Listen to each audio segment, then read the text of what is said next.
Hello, DF crew! Exclamation point. There's been some speculation swirling around that an ARM-based Nvidia gaming laptop could be released as early as next year. Are you all excited by this hypothetical product, or does the poor gaming performance of the Snapdragon X Elite temper expectations for ARM on PC? Um, I'll answer that one first of all. The rumours seem to be suggesting that there is like an all-in-one SoC with ARM cores that is broadly equivalent to the performance of an RTX 4070, which I assume is the laptop version, at around 65 watts. Am I excited by this? By this hypothetical product? So I think it is a real product, by the way. Mm. The performance level, who knows? But um, it's potentially exciting, simply because I really kind of want to see what an Nvidia Windows laptop would look like and how well it would run. As to whether it does run well, who knows? That's the problem, right? Snapdragon X Elite really was poor for gaming, and a lot of that was down to the fact that it just seemed to be that the driver was really, really bad.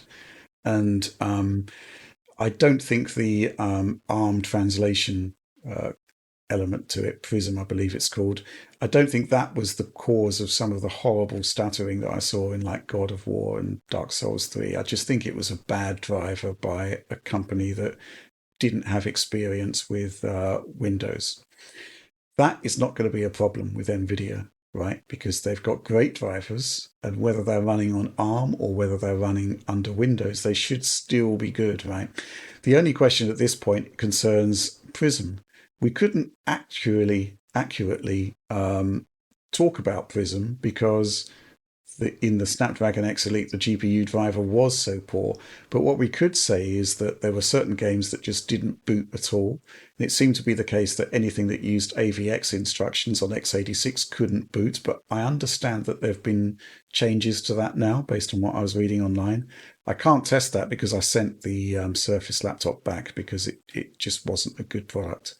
So I am kind of excited. I'm excited to test it. I'm not sure whether I want to own one though. Oliver, any thoughts? Yeah, I mean, I guess my questions would really have to do with that ARM side of the equation because obviously the NVIDIA GPU Yeah. side of it should be pretty bolted on a good product, I'd have to imagine, and the driver support should be excellent there. I would not worry too much about that. You know, on the Mac side of things, we do have Rosetta, and in general, I don't notice any difference between apps that might be x86 apps running through Rosetta or native ARM apps there. I know on Windows, the transition towards ARM has been a little bit rockier over the years, but the recent push Yeah. does seem to be performant. I guess my question would be if it's 90% of the way there or 95% of the way there, is that good enough? And to me, I'd kind of say, well, maybe for a handheld, it would be okay.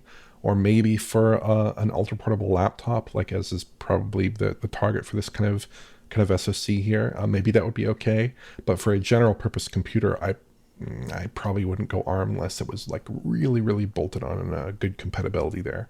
So I'd still be Mhm. concerned about that. But if it is improving at a pretty rapid clip, and if it is in a good way by 2025, I think it could be a very compelling product. Yeah. Interesting question for you, John. Obviously, Mm.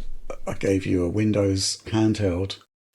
What if it was ARM based and what if it had an NVIDIA GPU? I mean, assuming the games run, Mm. that's quite compelling, right?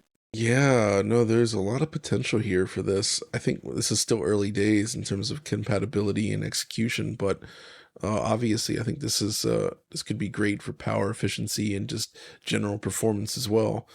Um, in a laptop, hmm, Yeah.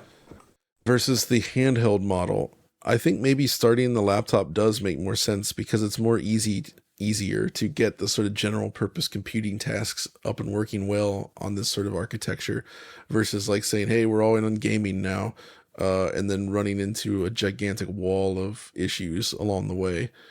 Uh, but still, it's not something I'm currently interested in right now, but it is something that I think I'm watching because I think the potential future for this could be very positive indeed and lead to some compelling products in this space, because PCs in general have been very rooted in x86, right? Like there's just not much.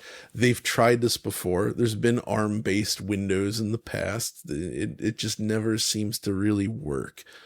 But because we're seeing this explosion in other areas of computing and other devices, it does kind of feel like now it might be feasible for it to really take off, but we'll see.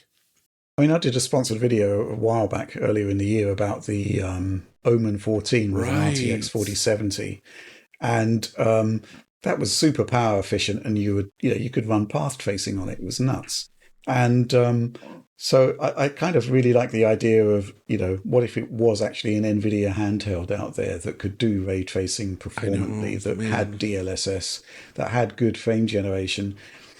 What can I say? I find that quite compelling, but it's the laptop first, and I'm kind of looking forward to seeing it.